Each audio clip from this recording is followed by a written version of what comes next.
इस सभा को संचालन करने वाले संचालक महोदय और इस खूबसूरत सी महफिल को, सभा को सजाने वाले यहाँ के भावी प्रत्याशी इंदू देवी जी, उनके पति सुरेंद्र जी और हमारे भाई और अभियान समिति के संयोजक भाई संजय गौतम जी, इस मंच पर अनुमंडल युवा अध्यक्ष रवि रोशन जी और समस्तीपुर और हसनपुर से के ब्लॉक में जितने भी पदाधिकारी और स्टेज पर मौजूद हैं, मैं सबको बहुत बहुत शुक्रिया अदा करता हूँ। साथ साथ हम सबके बीच इस मेदू चौक के लोगों को भी बहुत बहुत बधाई देता हूँ कि आप लोग समय निकालकर जन स्वराज पार्टी के विचारों को और बातों को सुनने आए हैं। बहुत बहुत धन्यवाद।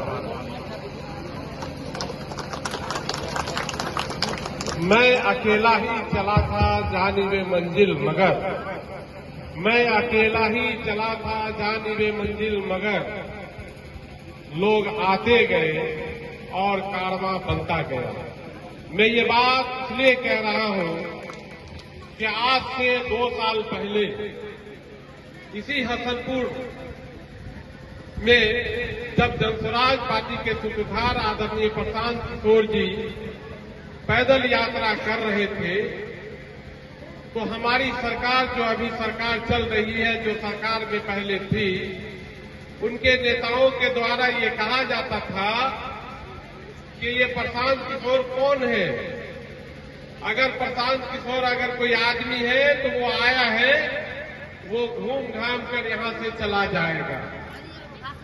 लेकिन आज मैं आपको बता देना चाहता हूं कि जन स्वराज पार्टी 2 साल के अंदर में इतनी बड़ी पार्टी बनकर उभरी है कि जो भी 35 साल 30 साल पहले की पार्टी है, उसके पैरों से जमीन खिसक रहा है।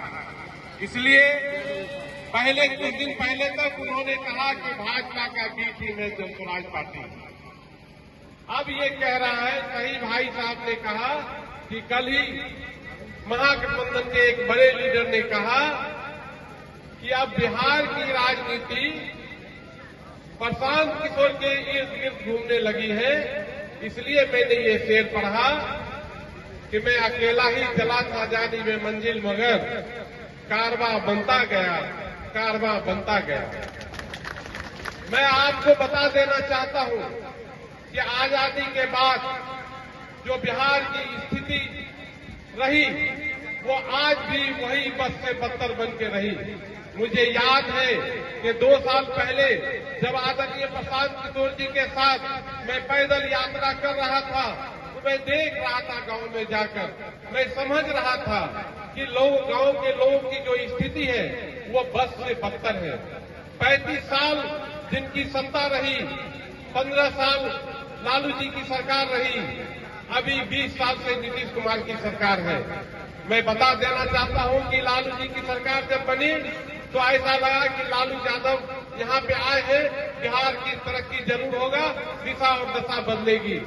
लेकिन लालू जी 2 साल के अंदर में अपने कुछ चुनिंदा लोगों के साथ ऐसे घिर गए कि पूरा प्रदेश भगवान के भरोसे चला गया और जो प्रदेश की स्थिति रही वो आप लोगों से छिपा हुआ नहीं है।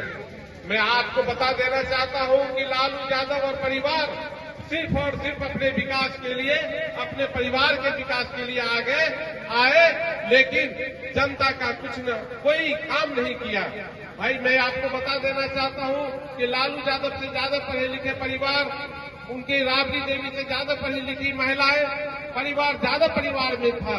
अगर वो लोग चाहते तो ज्यादा परिवार को भी बहुत आगे बढ़ा सकते थे, लेकिन उनको किसी की परवाह नहीं थी। सिर्फ और सिर्फ उन्होंने अपना विकास किया, अपने खानदान का विकास किया।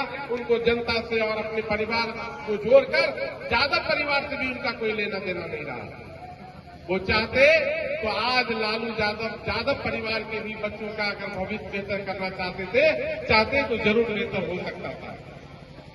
मैं आपको बता देना चाहता हूं कि एक आदमी आजादी के बाद आया है जिसका नाम प्रशांत किशोर है। वो आया है, एक सही सोच लेकर आया है, एक सही विचार लेकर आया है। जन स्वराज पार्टी की मूल धारणा है सही लोग, सही सोच और सामूहिक प्रयास। अगर ये इस तरह से विकास अगर होता है, सही लोग सही सोच आते हैं, तो मैं आपको अवश्य बता देना चाहता हूं कि इस प्रदेश का सामूहिक विकास होना तय। इसलिए मैं आप लोगों से कहने आया हूं, एक अच्छा सोच वाला आदमी आया है। वो आदमी ऐसा आदमी है कि दुनिया के किसी बड़े शहर में बेहतर जिंदगी गुजार सकता है, लेकिन जब वो आए, पैदल यात्रा करना शुरू किया तो देखा कि भाई बिहार की हालत तो बद से बदतर है। और उन्होंने उसी दिन कसम खाई कि जब मेरे जैसा लोग, मुझ जैसा लोग जब तक कोशिश नहीं करेगा, बिहार को बदलने की हिम्मत नहीं करेगा, तो कोई बिहार बदल नहीं सकता है। और उन्होंने जब कसम खाई तो उन्होंने 2 साल आपके गरीबों के बीच जाकर आपकी समस्याओं को समझा, आपको बेहतरीन तरीके से वो परखा, कहा कि यहाँ पे जिस तरह की स्थिति है, सबसे पहले शिक्षा व्यवस्था को बेहतर करना बहुत ही जरूरी है। दूसरा यह है कि पलायन को रोकना बहुत जरूरी है। उन्होंने सब विजन उनके पास है। और मैं बता देना चाहता हूँ कि आज जन स्वराज पार्टी की जो सोच है, जो आदरणीय प्रशांत किशोर की जो सोच है, वो हम समझते हैं कि बिहार में आज तक वो कोई ऐसा नेता नहीं है जो ये सोच लेकर आया है। मैं आपको बता देना चाहता हूँ, चाहे लालू यादव हो, चाहे रामविलास पासवान रहे हो, चाहे नीतीश कुमार रहे हो, मैं बिल्कुल खुले तौर पे कहता हूँ कि नेता अच्छा हो सकता है, उनकी नीति अच्छी हो सकती है, लेकिन नियत उनका अच्छा नहीं था। इसलिए प्रदेश की हालत से आज वही बद से बदतर बनी हुई है। एक प्रशांत किशोर जी आए हैं जो सही लोग सही सोच के साथ आगे बढ़ना चाहते हैं, बिहार के दशा और दिशा को लिखने आए हैं और बिहार को देश के अगले राज पे ले जाना चाहते हैं। ये बेहतर नेता भी है, इनकी नीति भी बहुत बेहतर है और सबसे बड़ी बात है कि इनका नियत है कि बिहार को तरक्की के रास्ते पे आगे ले जाना है।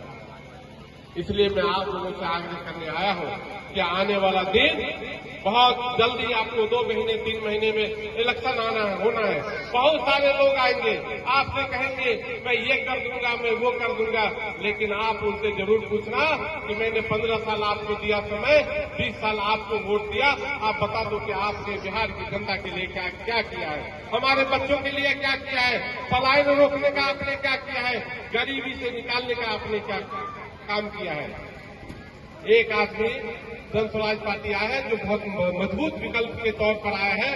इस बार हम लोग भी ये कसम खा लें कि एक आदमी जो जन स्वराज पार्टी के सूत्रधार है, जिस बेहतर सोच के साथ आया है, हम लोग उनके साथ कदम से कदम मिला के चलेंगे, उनके हाथों को मजबूत करेंगे और आने वाला दिन जो भविष्य है, बच्चों का भविष्य बेहतर करने के लिए नवंबर दिसंबर में जो इलेक्शन होना है, उसमें जन स्वराज पार्टी को वोट देना है। और आप जानते हैं कि अगर आपको आपकी शिक्षा व्यवस्था बेहतर करनी है, आपको पलायन से रुकना है, तो स्कूल का बस्ता बहुत बेहतर एक छाप है जन स्वराज पार्टी का, जिस पे आप बटन दबाएंगे तो आपका शिक्षा भी बेहतर होगा और आप बेरोजगारी से भी रोजगार की तरफ आप बढ़ जाएंगे। मैं बस यही बात कह के खत्म करना चाहता हूँ कि आप जरूर, जो भी लोग आए, जो यहाँ से एमएलए बन के गए, एमपी बन के